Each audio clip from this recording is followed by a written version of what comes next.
पश्चिम बंगाल की फाल्ता विधानसभा सीट पर हुए उपचुनाव में भारतीय जनता पार्टी ने ऐतिहासिक और प्रचंड जीत दर्ज की है। भारत निर्वाचन आयोग की ओर से जारी आधिकारिक आंकड़ों के मुताबिक बीजेपी प्रत्याशी देवगांशु पांडा ने अपने निकटतम प्रतिद्वंदी सीपीआईएम के शंभुनाथ कुर्मी को 1,09,021 वोटों के भारी भरकम अंतर से शिकस्त दी है। इस एकतरफा मुकाबले में बीजेपी उम्मीदवार को कुल 1,49,666 वोट मिले, जबकि मुख्य विपक्षी दल काफी पीछे छूट गए। वहीं मुख्यमंत्री शुभेंदु अधिकारी की भविष्यवाणी के अनुरूप मिली इस बम्पर जीत से बंगाल बीजेपी खेमे में जश्न का माहौल है। नमस्कार, मैं धीरेन्द्र और आप देख रहे हैं मिरर मीडिया।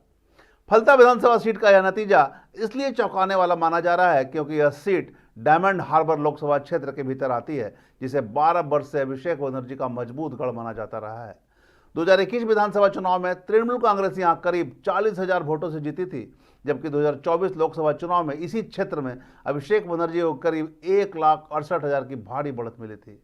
2026 के बंगाल विधानसभा चुनाव में फलता विधानसभा सीट पर तस्वीर बदली है। इसके पीछे कई कारण दिखाई देते हैं।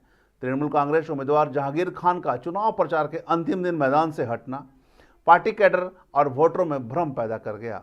बदलाव का ही असर है कि इस बार राज्य की 142 मुस्लिम बहुल सीटों में बीजेपी न केवल अपना खाता खोलने में सफल रही, बल्कि आधे से अधिक यानी 73 सीटों पर जीत दर्ज की। हालांकि बीजेपी की ओर से अब भी एक भी मुस्लिम विधायक निर्वाचन नहीं हुआ। वहीं दूसरी ओर तृणमूल कांग्रेस सिमट कर महज 63 सीटों पर रह गई है। तृणमूल कांग्रेस के कुल 80 विधायकों में 32 मुस्लिम हैं। यह बदलता राजनीतिक समीकरण संकेत देता है कि बंगाल में मुस्लिम मतदाता अब पहले की तरह एकजुट होकर किसी एक दल के साथ खड़े नहीं हैं, बल्कि स्थानीय मुद्दों, उम्मीदवारों और राजनीतिक विकल्पों को ध्यान में रखकर मतदान कर रहे हैं। बहरहाल यह स्थिति अस्थायी भी नहीं है। बंगाल में बीजेपी सरकार बनने के बाद मुस्लिम मतदाता एक बार फिर किसी राजनीतिक विकल्प के पक्ष में संगठित होने की कोशिश कर सकते हैं। तृणमूल कांग्रेस से उनकी निराशा बढ़ी है, लेकिन बीजेपी उनके लिए स्वाभाविक विकल्प नहीं बन पाती। ऐसे में वे लेफ्ट या कांग्रेस की ओर रुख कर सकते हैं।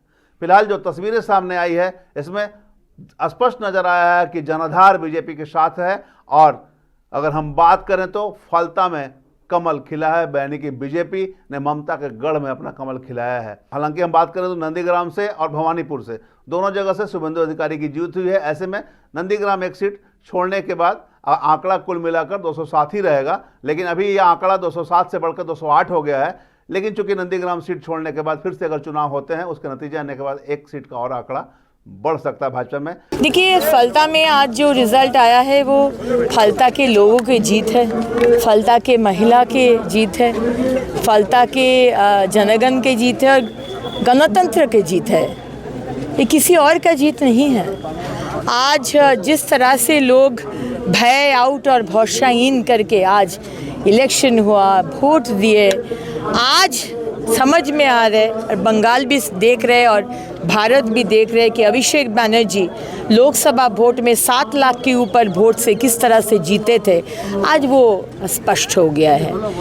और जो पुष्पा बोल रहे थे कि झुकेगा नहीं, वो पुष्पा झुकते झुकते पता नहीं चूहा का बिल में घुस गया।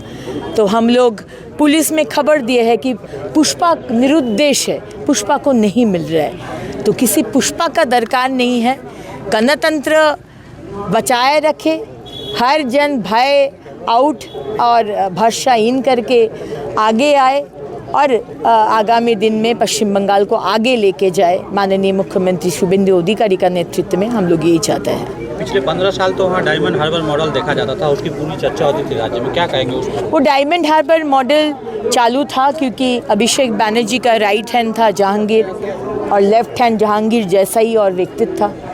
डायमंड हार्बर मॉडल जहाँ पर लोगों को डरा के धमका के बूथ तक नहीं जाने देना, डराना, दखल करना, ज़मीन दखल करना और बहुत अत्याचार हुआ है, बहुत ज़्यादा। हम बोल नहीं पाएंगे क्योंकि हम उस इलाका का दायित्व में थे, क्या अत्याचार हुआ है। और आज जब सबका साथ सबका विकास का सरकार आया तो ये सब दुर्नीतिग्रस्त दुष्कृति जो लोग हैं वो सब चूहा का बिल में सब घुस गया है, आप लोग देख ही रहे हैं। तो हम लोग का सिर्फ एक ही मंत्र है, हमारे मुख्यमंत्री जी बोले हैं सिर्फ और सिर्फ उन्नयन। और उन्नयन में अगर कोई भी आज युक्त होना चाहते हैं तो बहुत वेलकम है।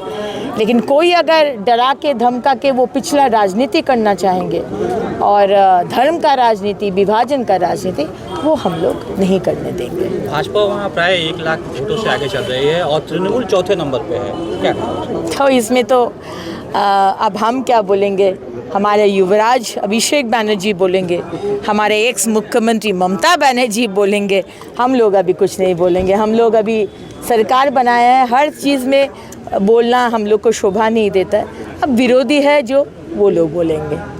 अब देखना होगा नंदीग्राम पर किस प्रकार से फैसले लिए जाते हैं। वहाँ चुनाव के जो होने वाले हैं, चूँकि एक सीट अगर शुभेंदु अधिकारी छोड़ते हैं तो वहाँ फिर से चुनाव होगा और वहाँ पर चुनाव में क्या कुछ रुख होता है। तमाम इससे जुड़ी खबरों से लगातार आपको अपडेट करवाते रहेंगे। बने रहे मिरर मीडिया के साथ।